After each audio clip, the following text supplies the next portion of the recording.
nouvelle conférence call. Alors, il se passe beaucoup de choses en ce moment en Europe, entre la baisse des taux de la BCE, la baisse de la note de la France. Voilà, il y a pas mal de situations qui bougent, avec l'Allemagne qui est un peu mécontente, qui essaie de trouver sa place. Voilà, ce sont les genres de choses dont on va discuter aujourd'hui, et il me semble que c'est important. On est en train d'essayer de trouver un nouvel équilibre en zone euro, parce que clairement, c'est ce qu'indiquait d'ailleurs un article du Financial Times hier, oui, indiquant que finalement la baisse des taux n'arrangeait pas l'Allemagne, hein, puisque ça validait l'idée que progressivement elle perdait en compétitivité, puisque la BCE a finalement accepté, reconnu qu'il y avait de la déflation ou un risque de déflation très fort en Europe. Mais on reparlera de ça tout à l'heure.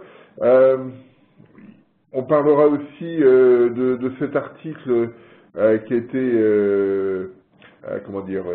discuté au FMI ce week-end, enfin en fin de semaine dernière, sur un changement d'objectif à la BCE, à la Fed, pardon. Ça c'est un truc intéressant, parce qu'on sait que il y a des discussions intenses sur la politique monétaire aux États-Unis. Donc on reviendra sur cette problématique assez rapidement. Voilà. Que dire d'autre? Ah si, une nouvelle quand même que je sais que vous êtes tous assez récurrents, vous êtes tous attachés à cette conf call. La semaine prochaine, je ne serai pas là, et ce sera compliqué de la faire le lundi. Je pars dans les îles, pas à la Martinique ou à la Guadeloupe comme la dernière fois, mais à la Réunion. Donc on reporte ça à la semaine suivante, mais la semaine prochaine ce sera donc très compliqué. Voilà, c'était juste un point que je voulais souligner. Alors, revenons sur les problématiques. Alors, on a eu pas mal de news intéressantes la semaine dernière. On a eu les chiffres du PIB américain, les chiffres du chômage ou de l'emploi américain. On a eu un certain nombre de données en Chine. On a eu l'inflation anglaise ce matin. Regardons tout ça dès maintenant. Alors, premier point sur la croissance américaine.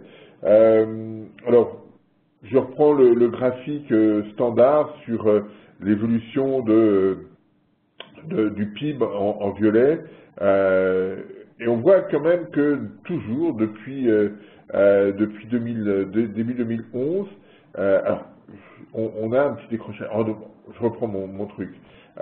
Donc on a le PIB en violet, la tendance que j'ai calculée jusqu'en 2008, que j'ai prolongée ensuite en rouge, et puis j'avais calculé en vert une petite tendance sur la période 2009-2010, la phase de reprise, et puis à partir de début 2011, les dépenses publiques se sont réduites, notamment d'abord par les États locaux, hein, qui faute de moyens ne pouvaient plus dépenser comme ils le souhaitaient, et donc ça a eu un impact, on le voit là très directement sur le PIB.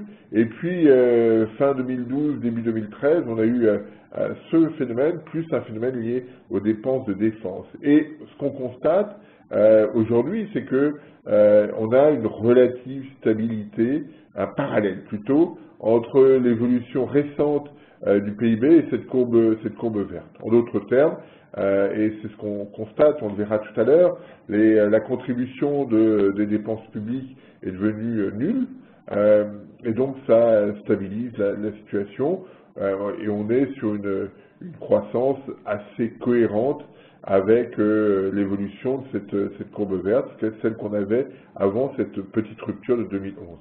Donc voilà, c'est le premier point. On voit aussi qu'on est très nettement au-dessus, enfin très nettement, on est au-dessus du niveau qu'il y avait en 2008. Je vous rappelle que pour la zone euro, hein, le dernier point ici est supérieur à celui-ci. Je rappelle que pour la zone euro, on est toujours là, que pour la France, on est là, et que pour l'Allemagne, on est là à peu près. Donc, on est encore dans une phase, américaine qui est forte. À d'autres périodes, on aurait été là aux États-Unis, voire un peu plus haut. Donc voilà, on est sorti de cette phase de récession, mais pas de manière excessive. Alors si on regarde les contributions, alors juste un point, n'hésitez pas à intervenir hein, par des questions. Hein, si vous savez que ça marche toujours, donc n'hésitez pas à poser des questions parce que c'est bien plus drôle quand on discute. Voilà. Donc ça c'est le premier point. Le deuxième point que je voulais montrer, c'est l'évolution des contributions.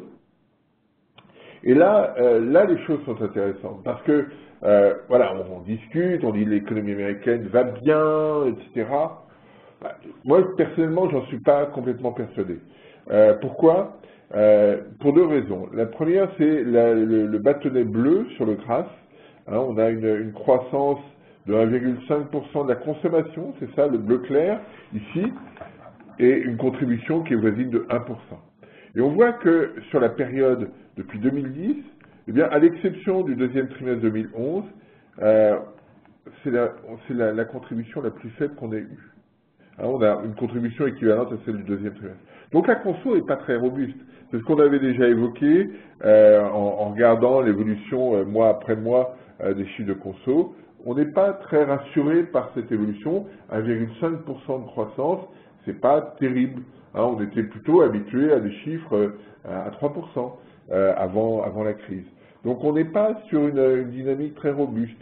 Et puis l'autre point, c'est le bâtonnet rouge ici, pardon, cette partie-là, c'est l'investissement productif des entreprises. Vous avez quatre types d'investissements dans cette désormais dans la publication du Bureau of Economic Analysis. Vous avez en rouge ce qui traduit ce qu'on pourrait appeler l'investissement productif. En bleu ici l'investissement de structure, bureaux, centres commerciaux, etc. En jaune l'investissement logement, et on voit que cet investissement logement se tient plutôt bien hein, depuis un petit moment. Et en bleu ici l'investissement intellectuel, ce qui vous permet de dire que voilà, c'est toutes les problématiques de royalties. Chercher une blague parce qu'il y en a qui ont tourné autour de cet investissement intellectuel, mais je n'ai pas trouvé le truc. Bref, pas très grave. Donc on a ces quatre éléments, et ce qui nous préoccupe le plus, celui qui va générer la productivité, il est ici en rouge, c'est l'investissement productif. Donc on a une configuration qui reste, quand on regarde la demande interne, alors on pourrait rajouter, quand on regarde la demande interne privée, on est à 1,7% de progression, c'est assez, en contribution, 1,7, c'est pas exceptionnel. Quand la croissance était plutôt aux alentours de 2,60, 2,70 avant la crise, eh bien la contrib du commerce, la contrib de la demande interne était un petit peu plus élevée encore. Donc on a là une situation qui reste assez limitée. Alors après, quand on regarde le détail, on a eu des stocks qui augmentent hein, de manière significative. Ça fait 3 trimestres que les stocks augmentent. C'est bien, mais il faut que demain, la demande soit plus robuste hein, pour écouler ces stocks. Ça va être une bonne question. Et puis vous avez en vert ici la contribution du commerce extérieur qui est positive de l'ordre de 0,3 points au troisième trimestre parce que essentiellement les importations ont ralenti. Donc on n'a pas une configuration exceptionnelle. Et puis on voit, dernier point, vous voyez ici tous ces éléments en orange que j'évoquais tout à l'heure, c'est la contribution des dépenses publiques. Et au deuxième trimestre 2013 et au troisième trimestre, eh bien, on est quasiment à une contribution nulle. Hein. Ici, on est très légèrement négatif, ici très légèrement positif.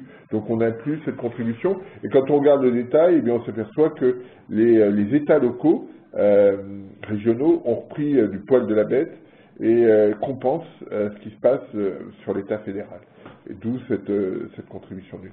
Mais globalement, moi je trouve que on n'a pas quelque chose de très enthousiasmant sur l'économie américaine.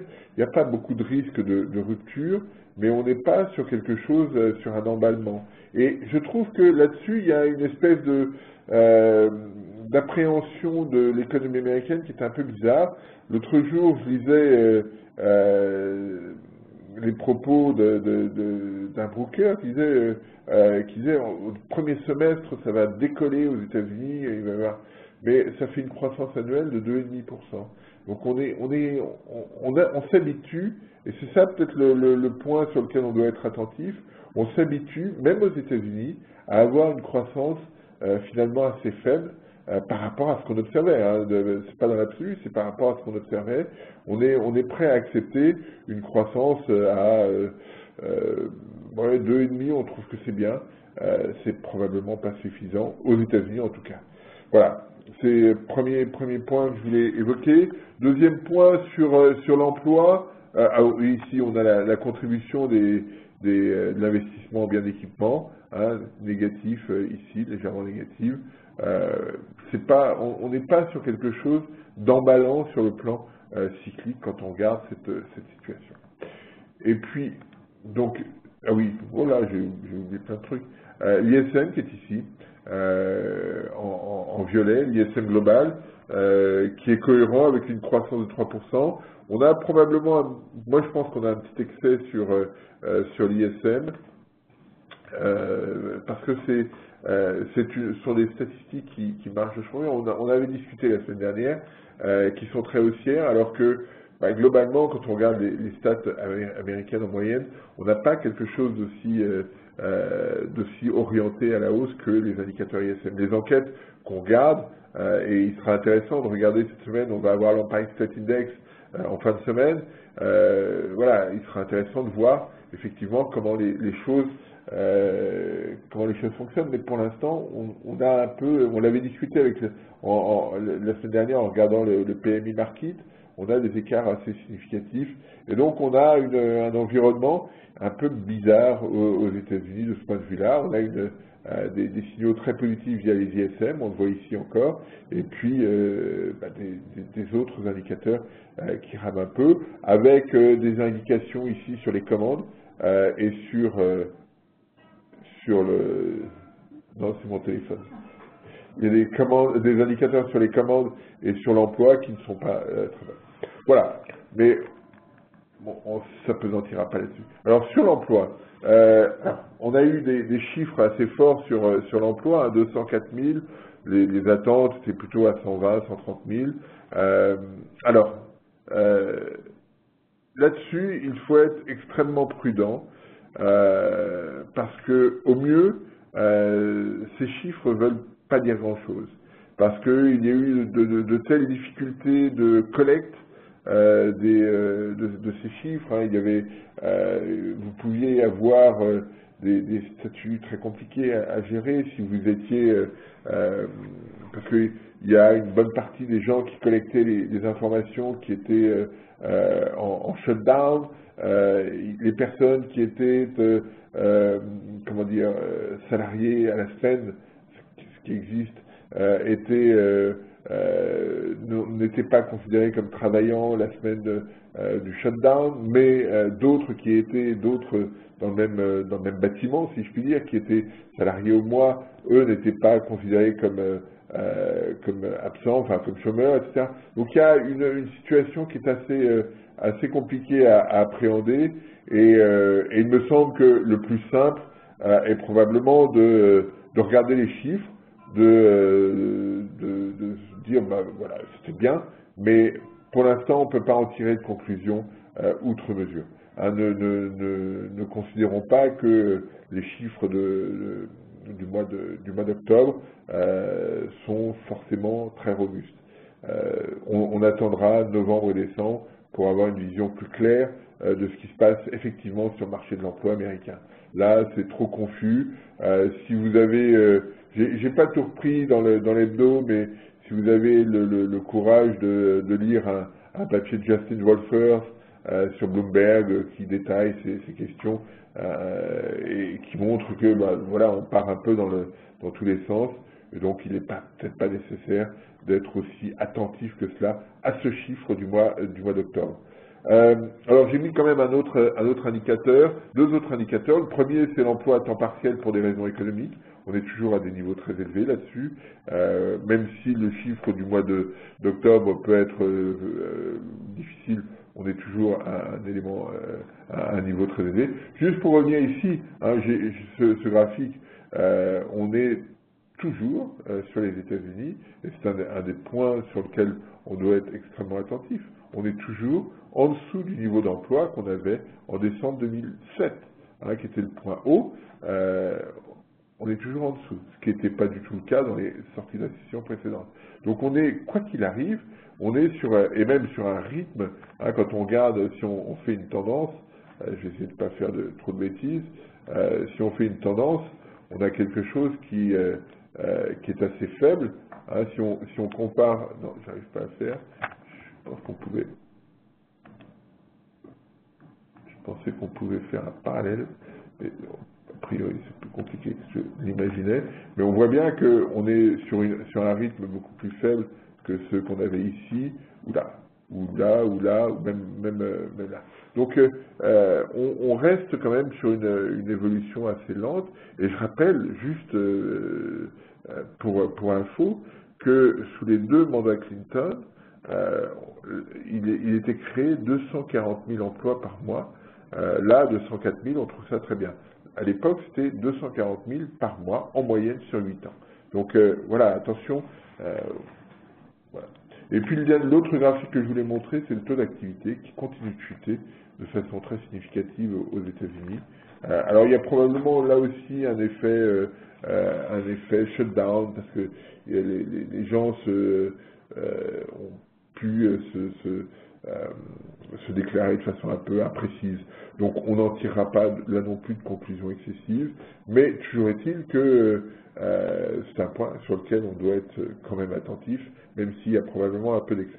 Voilà, c'est les points que je voulais souligner sur le marché du travail. J'insisterai pas plus, parce que les messages qu'on peut en tirer sont teintés de fragilité et d'incertitude quant à la véracité des chiffres. Donc là-dessus, on n'ira pas au-delà. Mais néanmoins, on va rester sur le marché du travail parce que il y a un papier de la Fed qui a été publié la semaine dernière et qui s'interroge sur la façon dont la Fed doit communiquer sur sa politique monétaire et qui s'interroge sur le chiffre de 6,5 qui a été communiqué par la Fed. Alors, je vous rappelle, la Fed, sous les propos de Bernanke, a très clairement dit on commencera à regarder les taux d'intérêt, à imaginer une éventuelle hausse des taux d'intérêt quand le taux de chômage sera à 6,5% et quand l'inflation sera à 0,5 points au-dessus de la cible de la Fed qui est à 2%. C'est-à-dire lorsque l'inflation anticipée à 2 ans sera supérieure à 2,5%. Alors, on n'en est pas là, on l'avait discuté ici, que quand on regarde les prévisions, les projections de la Fed, on n'y sera pas même en 2016, mais il n'empêche qu'il est intéressant de s'interroger parce qu'on voit bien que les investisseurs ont des doutes.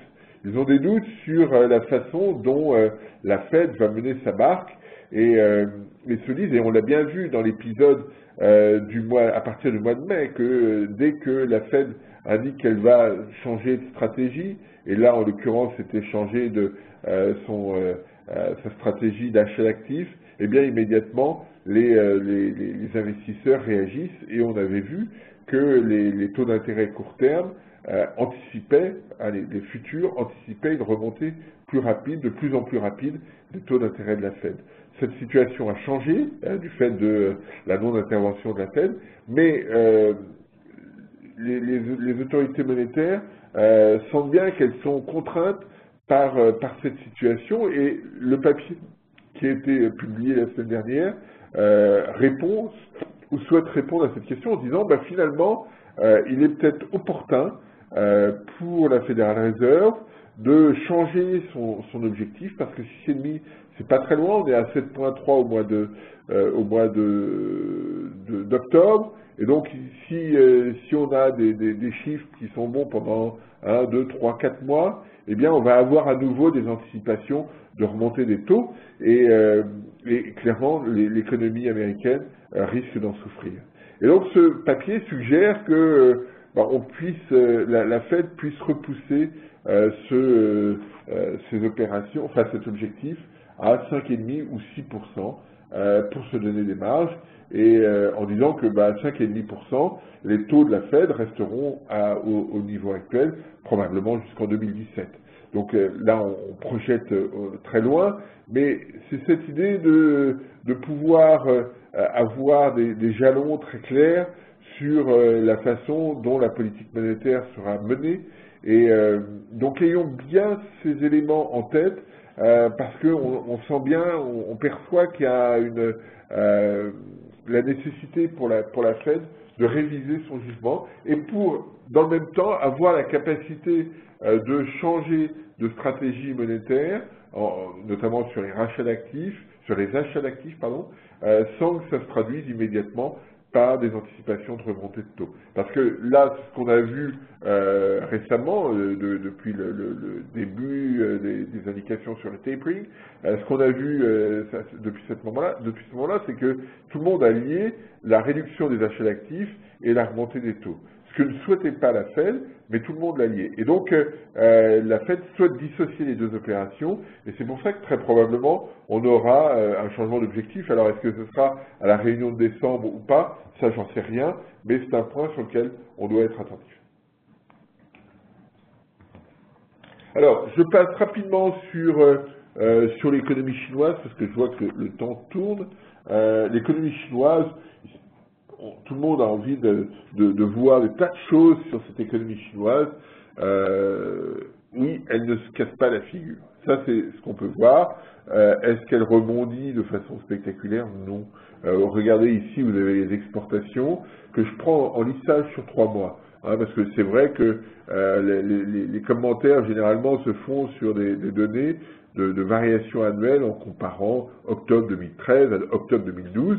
Mais vous avez tout un tas de choses qui peuvent jouer et qui peuvent biaiser la comparaison. Et donc, il est préférable de prendre, parce qu'il faut quand même rester dans la conjoncture, de prendre des lissages sur 3 mois. Et ce qu'on voit sur le graphique ici, c'est qu'il ne se passe pas grand-chose.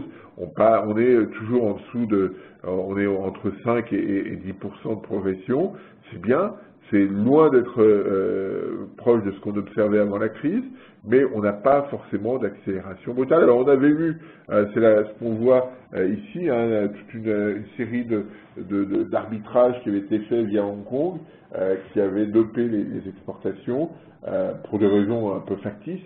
Depuis, cette question a été réglée par les autorités chinoises, a priori, et donc on vient sur des chiffres qui sont modérés. On est sur des chiffres modérés aussi quand on regarde l'évolution de l'investissement.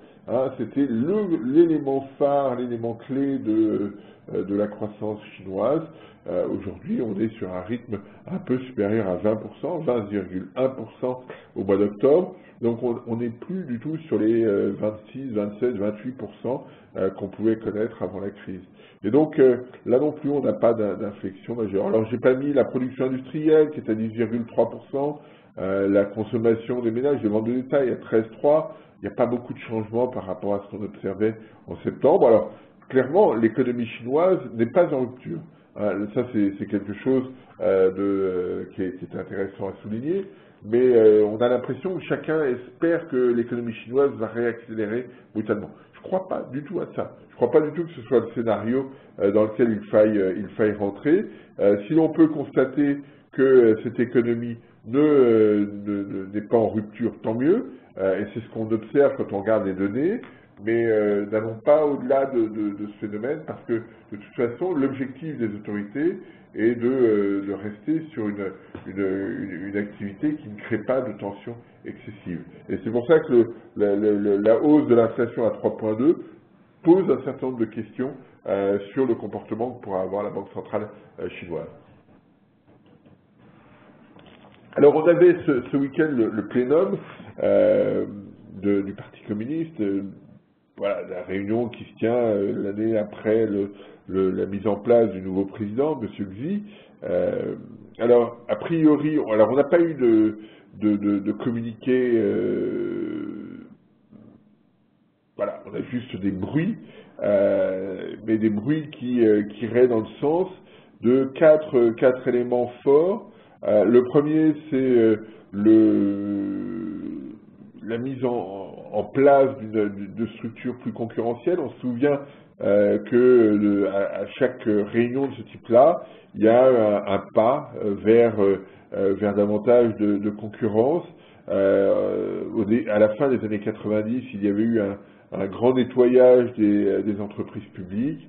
Là, visiblement, l'objectif est de continuer dans ce sens-là et de redonner des marges aux entreprises, de donner des marges aux entreprises privées par rapport aux entreprises publiques. Donc ça, c'est un des points qui a été évoqué, qui a été développé. Le deuxième point, alors bien sûr, ça crée forcément des bouleversements sur l'activité chinoise. Le deuxième point, c'est la mise en place, la continuation et l'accentuation d'un système de sécurité sociale pour réduire l'incertitude. Ça, c'est quelque chose nécessaire si on souhaite rééquilibrer la croissance vers davantage de consommation. Il faut rassurer le ménage qui épargne beaucoup aujourd'hui. On risque d'avoir aussi une sorte de réforme agraire pour faciliter la production de grande taille et éviter le morcellement. C'est quelque chose qui est préoccupant dans certaines régions chinoises.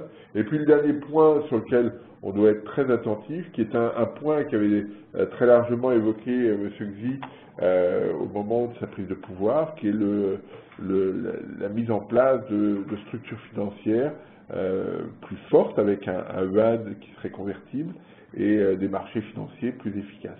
Donc là, dans les 10 ans qui viennent, il va se passer des choses de manière importante sur l'économie chinoise, et clairement, dans 10 ans, la taille de l'économie chinoise sera supérieure à celle des États-Unis, et en parité de pouvoir d'achat, bien entendu. Donc là, on sent que les autorités veulent aller dans ce sens-là, mais probablement dans une économie plus équilibrée que ce qu'elle a été pour l'instant. Donc il se passe des choses.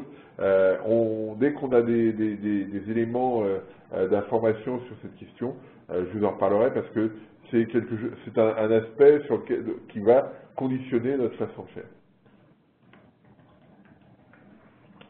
Parce que si dans les 10 ans qui viennent, la Chine réussit effectivement son modèle, je pense que les institutions financières occidentales seront fragilisées, un peu comme l'ont été l'ensemble des entreprises industrielles avec l'émergence d'une industrie très, très robuste en Chine.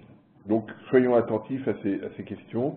La croissance lente, effectivement, on l'observe en Chine, mais c'est pas pour autant que c'est une croissance où il ne se passe rien. Alors deux choses on a une inflation au Royaume-Uni. On aura demain d'ailleurs le rapport sur l'inflation, qui sera toujours intéressant d'observer. Alors ce qu'on constate, c'est une inflation qui ralentit, un 2,2 sur l'inflation et un 8 sur l'inflation sous-jacente. Alors la question est de savoir qu'est-ce que ça traduit. En fait, ça traduit deux choses toutes simples. Qu'est-ce que j'ai mis?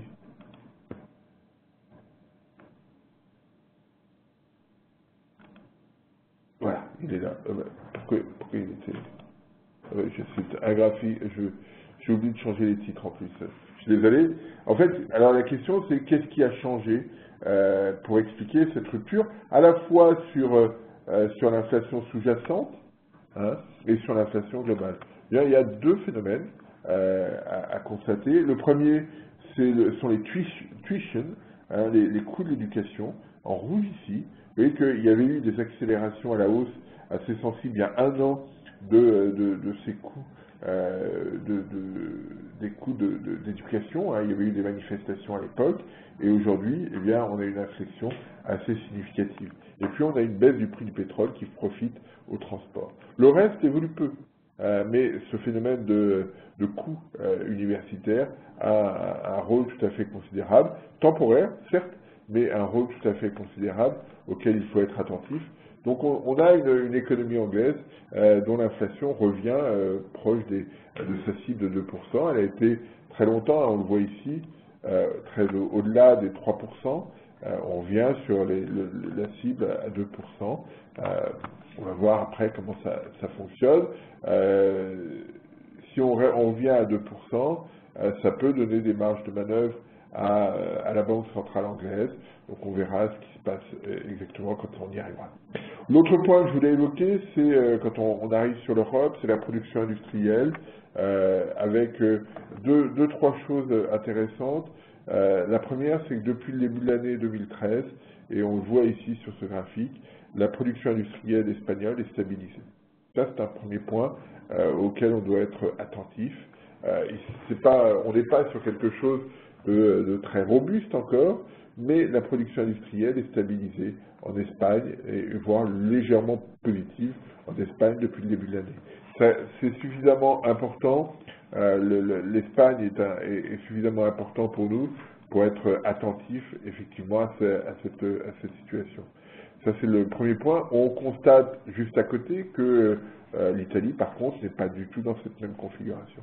Donc on a une divergence assez significative entre la dynamique italienne et celle observée en Espagne. On se souvient, hein, j'avais fait un papier il y a 15 jours, 3 semaines sur cette question, quand le PIB espagnol du troisième trimestre était sorti, on était dans une logique d'impulsion qui vient de l'extérieur, qui crée une dynamique, et on avait vu que les exportations espagnoles progressaient nettement plus vite que celles de l'Allemagne, de la France ou de l'Italie, et ça commence à se traduire tout doucement, hein, ça commence à se traduire par une amélioration de la production industrielle. Ça, c'est un point important. L'autre point, c'est de voir que l'Allemagne continue de progresser rapidement. Là, on est ici. Et le dernier point, c'est la différence entre l'Angleterre qui rebondit. Hein, où il y avait une espèce de parallèle entre la France et l'Angleterre depuis 2011. L'Angleterre rebondit, la France a plutôt tendance à piquer un peu du nez. Donc voilà, on est sur ce type de configuration. Malgré tout, on n'a pas quelque chose de très dynamique. On a moins de dynamique robuste quand on regarde ce graphique que quand on regarde les enquêtes menées auprès des chefs d'entreprise. Hein, les enquêtes sont plus fortes, et pour l'instant, les données en dur ont du mal à suivre cette évolution. L'autre point, alors voilà ce que je voulais évoquer. Alors, si on rentre dans la logique Banque centrale européenne, zone euro, d'ailleurs on va le faire parce que le sujet est assez long, j'ai mis ici l'évolution des taux européens, des taux monétaires européens. Alors vous avez en violet l'évolution du taux de refit. Alors j'ai intégré les chiffres du refit jusqu'au 5 décembre. J'étais jusqu'à la prochaine réunion en baissant le taux le 13 novembre, puisque ce sera le moment où effectivement la Banque centrale européenne, dans ses opérations, baissera ses taux. Vous avez en rouge l'évolution de l'Eonia, qui depuis 2012 décroche très nettement qui avant 2011 et depuis 2012 décroche du refit. Hein, en 2011, hein, c'est la conséquence des deux remontées de taux de la part de Trichet, hein, du 7 avril et du 7 juillet. Le taux refit a été remonté, le taux de l'Eonia et le taux Euribor, qui est en bleu, avaient suivi. Ces deux opérations de politique monétaire étaient des erreurs, clairement. Et donc la situation, l'équilibre a été rétabli avec aujourd'hui un Eonia qui reste très faible et un Euribor qui lui aussi est aux alentours de 0,2, l'Eonia étant en dessous de 0,10%. Cette situation, si l'on suit Mario Draghi, va rester encore un bon moment. Il a très clairement indiqué que les opérations d'apport de liquidité à taux fixe et à full allotment, c'est-à-dire que toute demande est servie, seront maintenues jusqu'aux opérations du 7 juillet 2015. L'objectif de ces propos est de dire que la Banque centrale européenne donne des jalons pour imaginer que les taux puissent rester très bas très longtemps et qu'elle n'hésitera pas à rajouter des liquidités au moins jusqu'à cette date. Elle fera dans le même temps des opérations à 3 mois pour stabiliser l'ensemble, et on ne peut pas exclure des LTRO un peu plus longs pour être sûr de valider l'idée que les taux d'intérêt de la Banque Centrale Européenne resteront très bas encore très longtemps. Donc voilà, c'est le premier point que je voulais évoquer. Alors qu'est-ce qui explique cette situation? Eh bien, principalement un risque sur l'évolution des prix. On se souvient qu'au mois d'octobre, le taux d'inflation tel qu'il a été donné par l'Eurostat est à 0,7%, avec un taux sous-jacent à 0,8%, et des composantes qui ne traduisent en aucun cas des tensions sur l'appareil productif.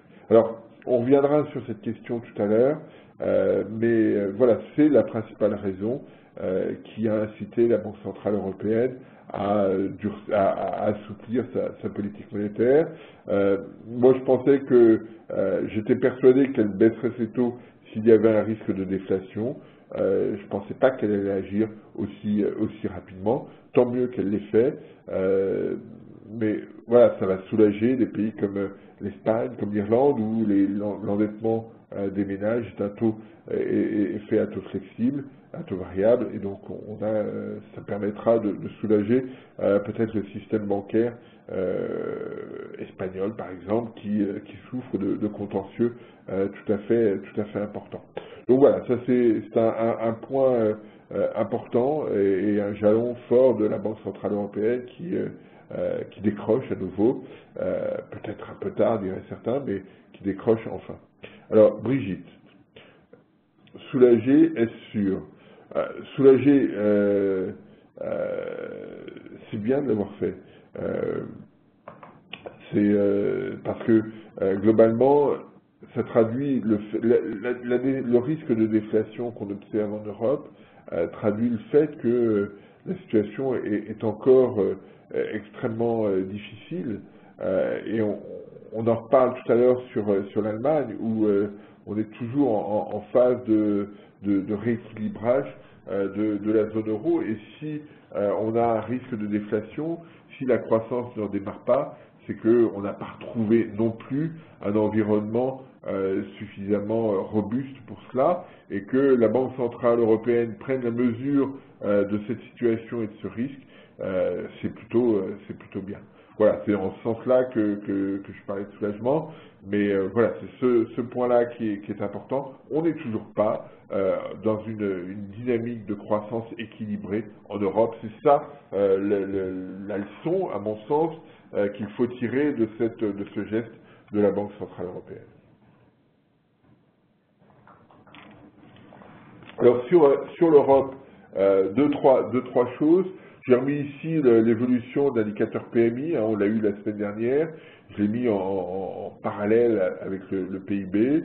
Donc voilà, on est légèrement au-dessus de 50, c'est bien, mais c'est pas excessif. Hein, on ne grimpe pas au rideau avec un indicateur aussi limité. Donc les chiffres de croissance, si on fait une application un par un sur un, seront pas exceptionnels. Ayons bien ça à l'esprit aujourd'hui. J'ai mis aussi l'évolution alors juste quand même sur ce point, sur ce graphique, je l'indiquais dans l'hebdo, mais je le répète ici, c'est important. Quand on regarde alors juste là, je prends un indicateur synthétique pour l'ensemble de l'économie que Markit ne publie plus, alors que je recalcule parce que j'avais fait un petit truc là-dessus.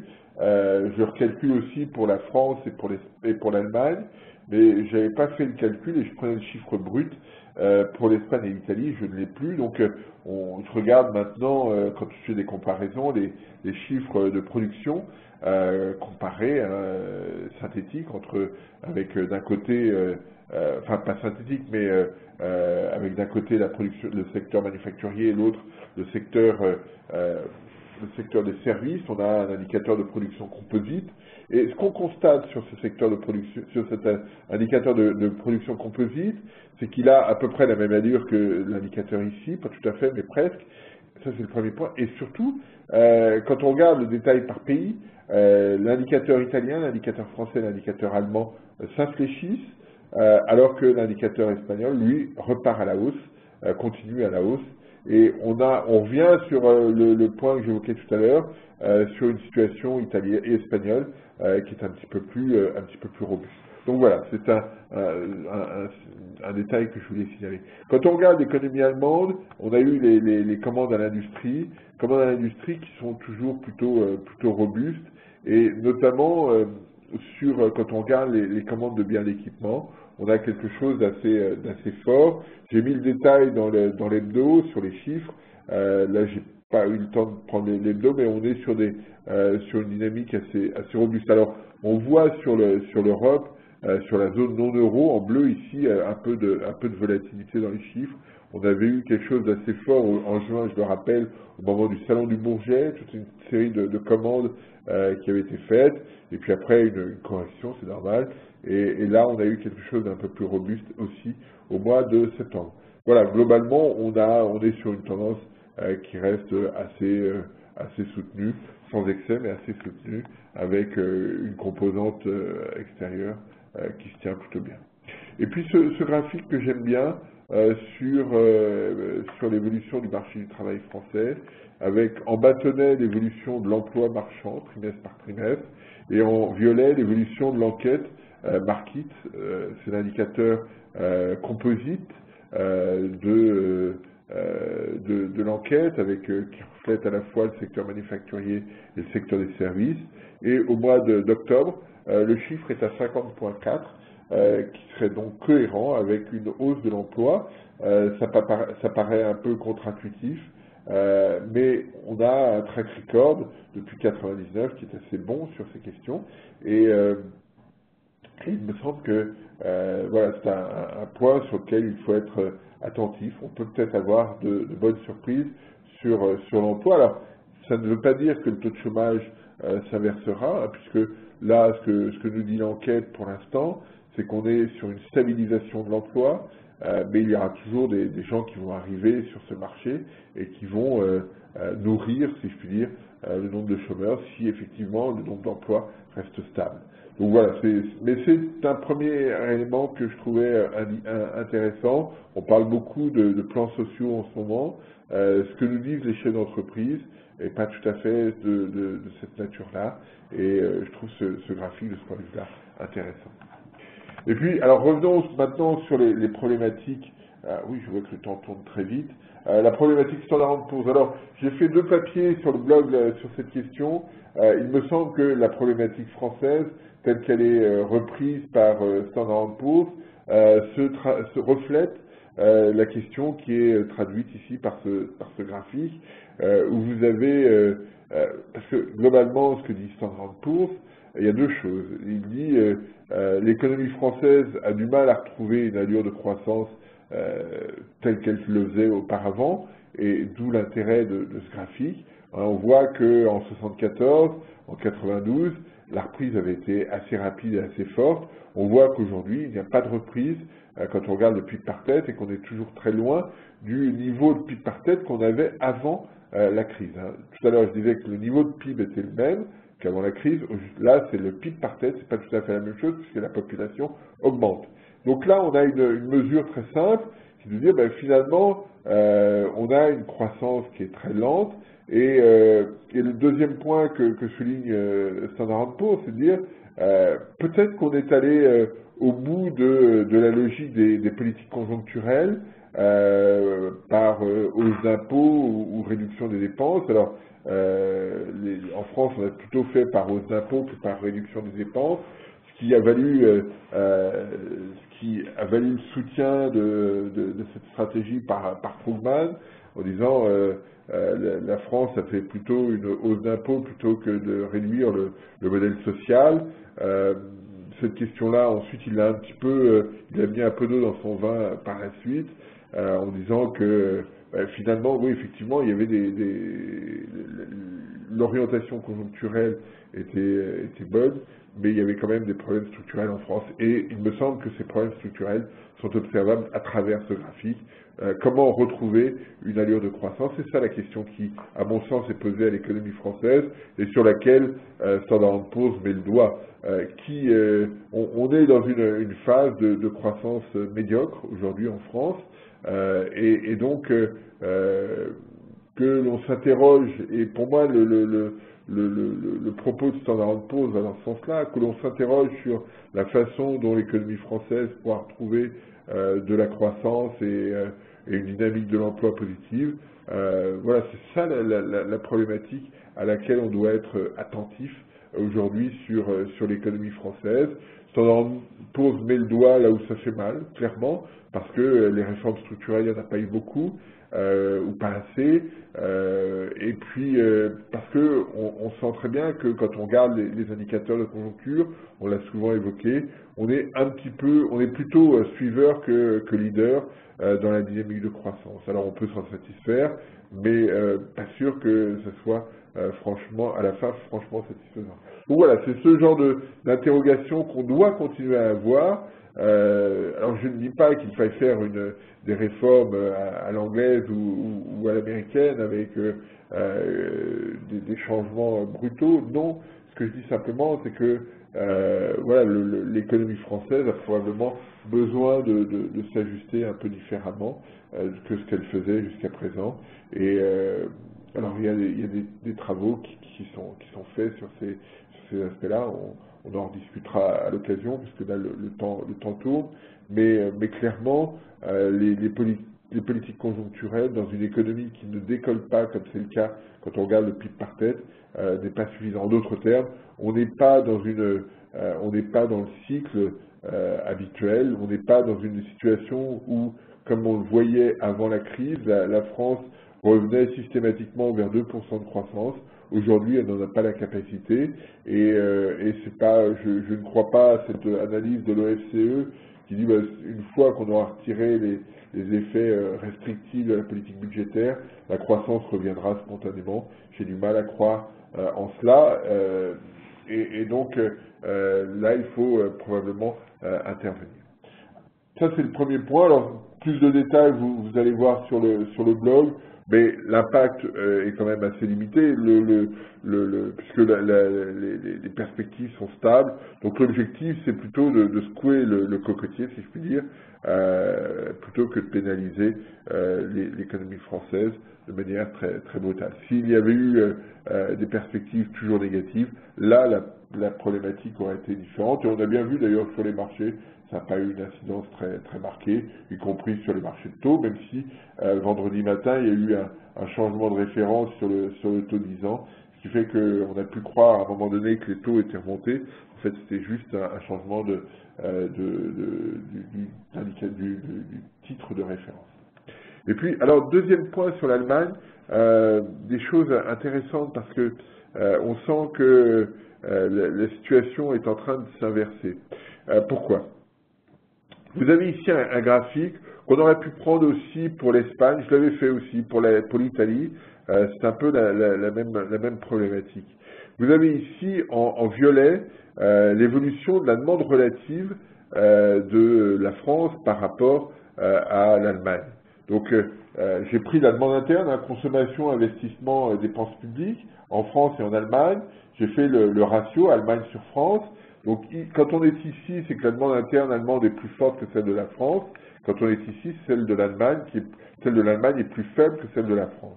Et ce qu'on a constaté depuis 1995, c'est que la demande intérieure française était plus dynamique que la demande intérieure allemande. Alors, on le voit ici de manière très, très directe à travers ce ratio.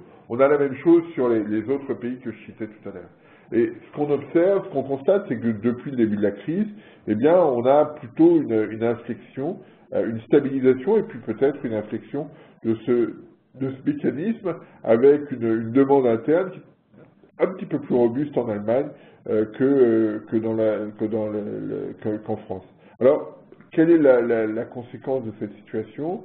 Eh bien, on a une demande qui était une demande interne faible en Allemagne, donc pas beaucoup de demandes d'importation, et ça s'est traduit, alors que la demande interne française était plus forte, et ça s'est traduit par des échanges déséquilibrés. On le voit à travers l'indicateur en bleu ici, qui est le solde bilatéral entre la France et l'Allemagne, et on voit que ce solde bilatéral suit parfaitement l'évolution de la demande interne relative. Et ce qu'on constate ici, on le constate sur les principaux pays. Et ce qu'on observe de manière récente, c'est que cette situation est en train de changer, parce que les pays européens, que ce soit l'Espagne, que ce soit l'Italie ou la France, sont des pays pour lesquels les efforts budgétaires ont été très importants et où la demande interne a été très largement pénalisée. Et ça se traduit aujourd'hui par une inflexion. Alors là, pour la France, l'inflexion est limitée, mais pour d'autres pays, elle est plus forte parce que la demande interne se casse la figure. Et donc, la situation, l'équilibre dont bénéficiait l'Allemagne sur cette période depuis le début du SME, enfin de l'euro, cet avantage comparatif qui s'est traduit pour l'Allemagne par une augmentation très spectaculaire de son excédent commercial, eh bien, est en train d'être remis en cause. Alors, on a eu le chiffre la semaine dernière, la dynamique n'est pas complètement remise en cause, néanmoins, on voit bien que la situation change de nature. Alors, on a cette problématique-là, première, hein, de demande interne relative qui fonctionne moins bien. Et puis, on a aussi une autre problématique que j'ai caractérisée ici par l'évolution des indices de prix sous-jacents, un graphique qui a été fait un peu vite. Vous avez ici l'indice, alors j'ai tout mis en indice 100 en 99, vous voyez que l'indice allemand a progressé nettement moins vite que l'indice de la zone euro. Donc vous avez ici une mesure d'un avantage compétitif de l'Allemagne par rapport aux autres pays de la zone euro. Et donc on a eu un double effet qui ont joué favorablement pour l'Allemagne ces dernières années, enfin les années d'avant-crise, c'est qu'il y avait une demande interne qui n'était pas très forte et des produits qui étaient compétitifs, qu'on peut mesurer à travers cet indicateur de prix. Cette situation-là est en train de changer de façon radicale. De façon radicale, pourquoi? Eh bien parce que, comme je l'évoquais à l'instant, la demande interne des pays qui sont soumis à des politiques des politiques d'austérité fortes s'est infléchie très nettement. Hein. On le voit sur l'Espagne, par exemple, ou sur la France, même où la demande interne n'est pas très robuste. C'est le graphique qu'on voyait précédemment. Et on voit aussi des pays comme l'Espagne, comme la Grèce, comme le Portugal, comme l'Irlande, qui ont des taux d'inflation extrêmement faibles, voire négatifs. Et donc, la situation concurrentielle est en train de changer. Et quand la Banque centrale européenne valide cet état de fait, eh bien, elle dit de manière très claire que la situation telle qu'elle s'observe aujourd'hui, telle qu'elle s'observe en ce moment, est une situation qui risque de durer et à l'Allemagne de s'adapter. En d'autres termes, la situation allemande va probablement être un peu plus fragile au cours des prochaines années. Elle ne bénéficie plus, ou des prochains mois, elle ne bénéficie plus de ce différentiel de demande interne et elle probablement ne va plus bénéficier en dynamique de son avantage de compétitivité prix très fort. Hein, parce qu'on voit que les prix baissent, que les salaires baissent dans certains pays et que ce phénomène-là va jouer très fortement. Hein, on voit bien quand on regarde ce qui se passe dans certains secteurs en France que par rapport à l'Espagne, par exemple, il y a des effets compétitivité prix qui viennent très forts et qui sont handicapants, et même pour l'économie française. Donc là-dessus, il y a un équilibre nouveau qui est en train de se mettre en place, et un équilibre sur lequel on doit être attentif, et l'Allemagne doit jouer un peu différemment. Alors, on voit bien la problématique qui est posée, c'est que si l'Allemagne voulait jouer le jeu, eh bien, il faudrait qu'elle réévalue sa monnaie, c'est-à-dire qu'elle accepte un taux d'inflation durablement plus élevé que la moyenne des autres pays de la zone euro. Hein, ce serait un moyen pour elle de réévaluer, si elle pouvait réévaluer sa monnaie, ce qu'elle n'accepte pas aujourd'hui, puisque elle ne veut pas se différencier de façon excessive. Donc voilà, on a une configuration, un équilibre qui est en train de se chercher, alors qu'il est un équilibre qui peut être dangereux, puisque chacun essaie d'ajuster sa demande interne. Et le risque, c'est que ce soit un jeu de con et qu'à la fin, on soit tous pénalisés. Donc voilà, mais je suis en train d'écrire un truc là-dessus. Si je pense que ça sortira cet après-midi ou demain sur cet équilibre qui est en train de se mettre en place. Donc voilà ce que je voulais évoquer. Alors juste un dernier point, parce que je l'ai trouvé ce matin, j'ai reçu un tweet sur cette... ah mince, il n'y a pas le... Ah mince, j'ai pas la photo ne fonctionne pas. Ça n'a pas bien pris. C'est dommage, c'était la plaque d'immatriculation, je ne l'avais pas vue en photo, c'était la plaque d'immatriculation de Milton Friedman. Milton Friedman, le grand monétariste, qui fait chez les monétaristes, l'important c'est l'équation MV égale PY, la monnaie multipliée par la vitesse de circulation égale le prix multiplié par l'activité, par le niveau d'activité. La théorie quantitative tourne autour de ça. Et Milton Friedman avait une plaque d'immatriculation qui était MV, égale PY. Et donc voilà, je l'avais jamais vu, je le savais. John Taylor de Stanford l'a tweeté ce matin et je voulais vous le montrer. Mais la photo n'est pas passée. Désolé. Voilà ce que je voulais évoquer avec vous. Donc la semaine prochaine, on ne se voit pas. Mais Brigitte, rassure-toi, je le mettrai sur on vérifiera bien qu'elle est sur le site, sur le document qui sera sur le site.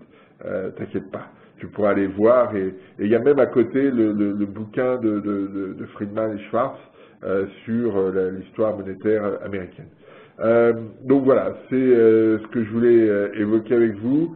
Donc pas de conf call la semaine prochaine pour cause de voyage, mais on se retrouve dans 15 jours avec grand plaisir.